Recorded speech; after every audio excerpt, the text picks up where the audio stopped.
des années. Emmanuel Macron se consacre beaucoup aux sujets internationaux, notamment au sujet de la guerre en Ukraine. Il a affirmé qu'il voulait la défaite de la Russie sans l'écraser.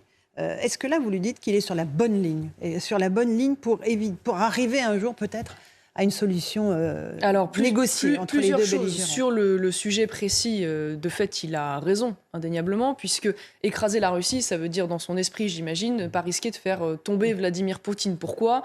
Parce que si Vladimir Poutine tombe, on n'a absolument aucune garantie derrière qu'émerge, on va dire, un pouvoir pro-européen, Et pro-occidental, démocratique. modéré et démocratique. Donc, on ne sait pas ce qui peut émerger du chaos, et ce qui peut en émerger est probablement pire. Le problème, c'est que c'est toujours une question de cohérence. Ça veut dire qu'on a ce discours, mais jusqu'alors, Emmanuel Macron n'avait rien fait, y compris au moment où on pouvait encore sauver la paix pour faire, par exemple, respecter les accords de Minsk, puisque je rappelle que cette guerre n'a pas commencé il y a un an, elle a commencé en 2014, donc ça fait longtemps que le processus est en cours et s'aggrave. Et en parallèle, je constate que si on tient ce discours d'équilibre, la France, non seulement a livré des armes, on le sait avec le canon César, envisage de livrer aujourd'hui des chars légers, n'exclut pas totalement d'envoyer des avions de combat.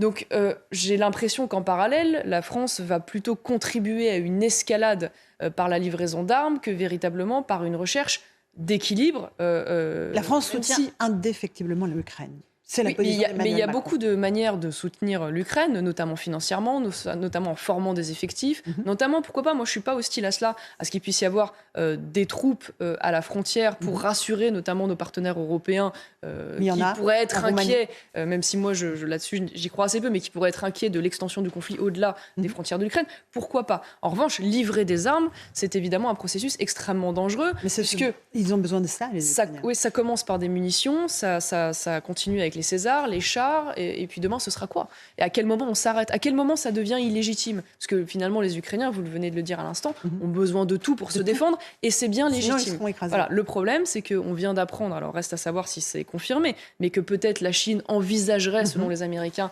d'envoyer des armes. On voit bien que le processus d'escalade est quand même en cours et que le risque est important. Et j'ajouterais sur cette question de la livraison Donc d'armes. Emmanuel Macron a une position médiane en disant qu'il ne faut pas écraser la Russie. Sauf que, oui, dans les mots. Mais concrètement, je ne vois pas cet équilibre-là. Et j'ajouterais, sur la livraison d'armes, parce que ça, c'est un problème intérieur qui est très important.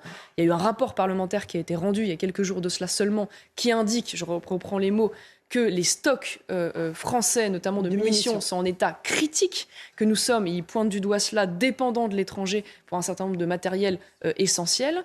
Et donc, aujourd'hui, dépecer de fait notre armée et notre matériel à un moment donné où nous savons que nous ne sommes plus en mesure de mener pour défendre la France une guerre de haute intensité, ça me semble extrêmement dangereux. Parce que ce qu'il faut expliquer aux Français, c'est que quand on livre des armes, on doit aussi livrer des pièces de rechange, du carburant, des munitions. Et aujourd'hui, même nos propres armées manquent de tout. Voilà. Donc au-delà des considérations de soutien légitime à l'Ukraine, pensons aussi à la protection et à la défense des Français à un moment donné où le monde devient de plus en plus dangereux.